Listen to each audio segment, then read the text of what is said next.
Screen पर दिख रहे जिस कॉन्सर्ट वीडियो को आप लोग देख रहे हो वो 14 फरवरी 2025 के दिन का है। यहाँ मशहूर सिंगर और काफ़ी ज़्यादा फिल्मी सितारे इस कॉन्सर्ट में आए हुए हैं।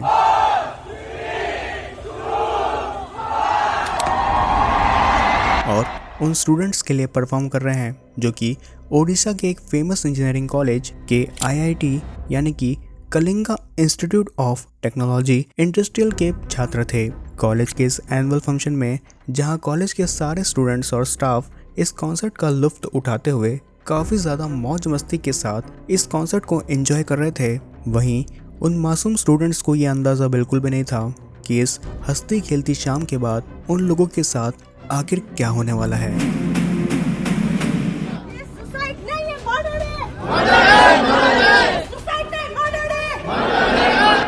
स्क्रीन पर दिख रहे इस वीडियो में आप लोग जिन स्टूडेंट्स को देख रहे हो वो उसी कॉलेज के स्टूडेंट है जो कि कुछ दिन पहले कॉलेज के एनुअल फंक्शन में उस कॉन्सर्ट को एंजॉय कर रहे थे, जहां कई मशहूर सिंगर और कई फिल्मी सितारे भी मौजूद थे।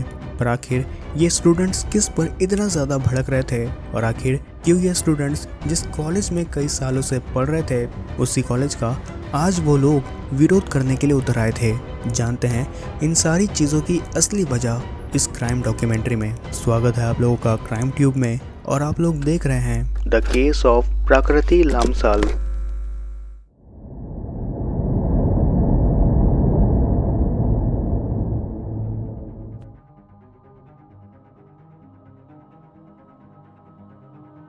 बीस साल की प्रकृति लामसाल नेपाल की रहने वाली थी जो कि ओडिशा के जाने माने कॉलेज KIT इंजीनियरिंग कॉलेज की स्टूडेंट थी। प्रकृति इस कॉलेज में BTech कंप्यूटर साइंस की 3rd ईयर की स्टूडेंट थी।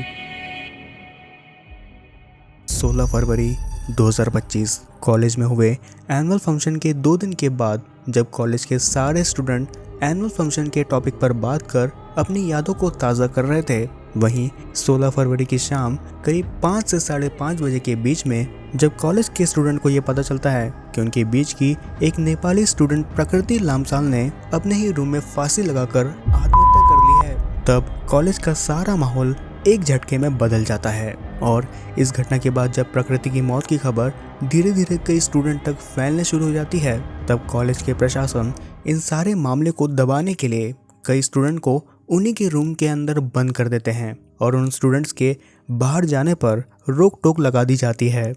सो रहे थे, 9 बजे का टाइम था, 4-5 लेडी कांस्टेबल गए, वो लोग एकदम से दरवाजा पीट रहे हैं और बोल रहे हैं कि तुम लोग हॉस्टल खाली करो, 2 मिनट में कपड़ा पैक करके जितना है सब निकलो बोल के। तो हम लोग बोले कि हम लोग अभी कहाँ जाएंगे, तो पुलिस क्या करेगा ना सुबह 9 बजे। तो वार्डन ने बस खाली नहीं कराया, लेडी कांस्टेबल भी 4-5 थी वहाँ पे जो हम लोगों को वहाँ से भेजी है। पर उन्हीं स्टूडेंट्स को जब प्रकृति की मौत की असल वजह पता चलती है तब सारे स्टूडेंट्स का पारा कुछ इस कदर चढ़ जाता है कि उनकी आवाज़ पूरे KIT कॉलेज में गूंज उठती है।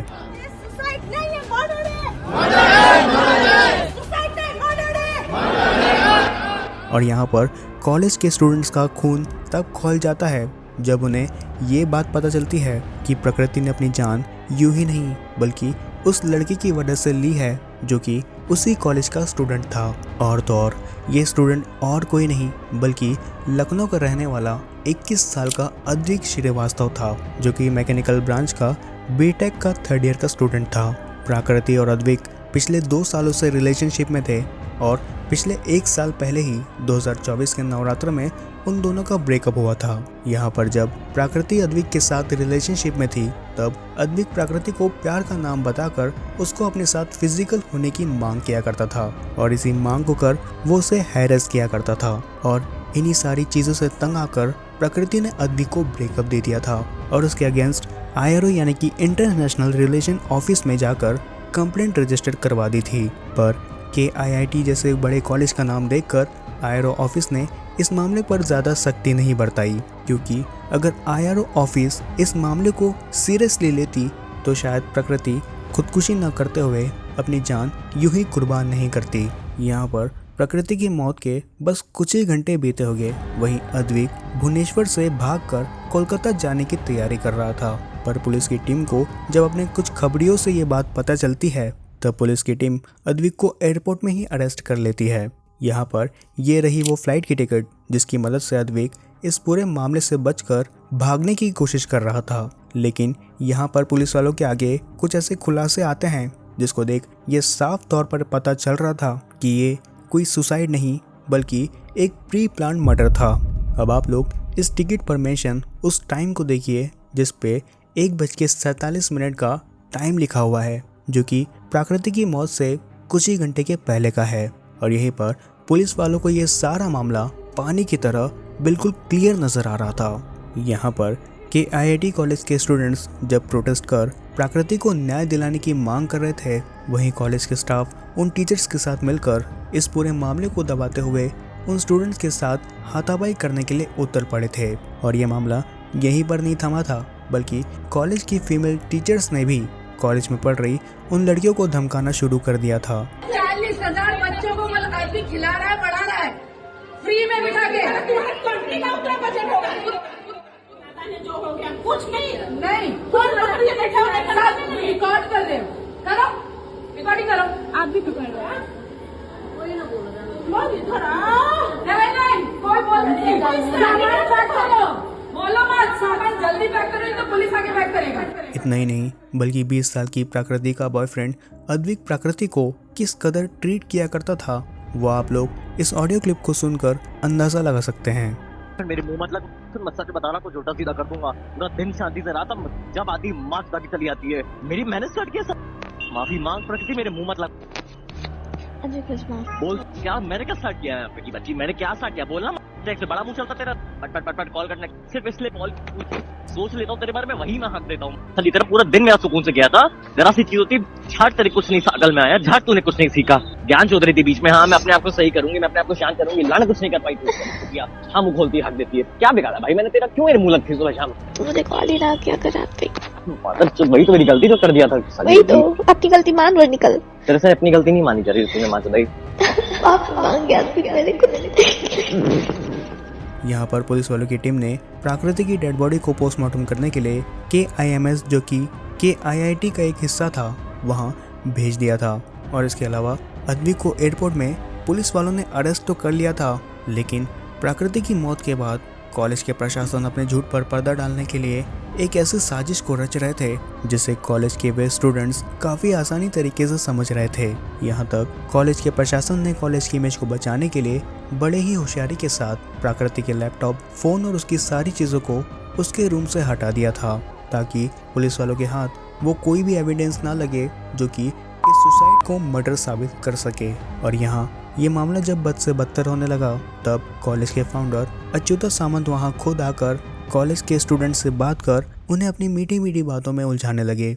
लेकिन इस बातचीत में जब कॉलेज के फाउंडर को किसी का धक्का लगने के बाद वो जमीन में गिर पड़े, तब इस बात को पकड़कर कॉलेज के प्रशासन इतना ज़्यादा भड़क गए कि उन्होंने स्टूडेंट्स के साथ मनमानी तरीके से हाथापाई करना शुरू कर दी। यहाँ पर कॉलेज के प्रशासन का ये कहना था कि कॉलेज के फाउंडर उनके लिए एक देवता के जैसे हैं, और इसी बात को लेकर कॉलेज के प्रशासन ने रातों रात कॉलेज के सारे नेपाली स्टूडेंट्स और बाकी के स्टूडेंट्स को मारपीट कर कॉलेज से भगा दिया। और इसके अलावा कई गर्ल स्टूडेंट्स को धमकियां देकर उन्हें कॉलेज छोड़ने की धमकियां देना शुरू कर दी गई।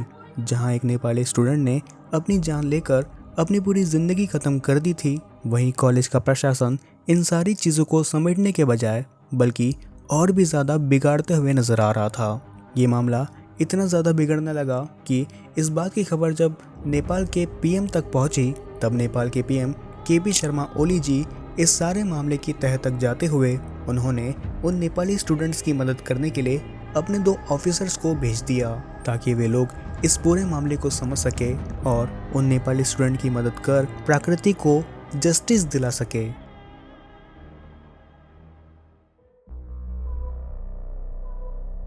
इस वीडियो के अंत में मैं बस यही कहना चाहूँगा कि ये केस मुझे काफ़ी ज़्यादा स्ट्रेंज लगा।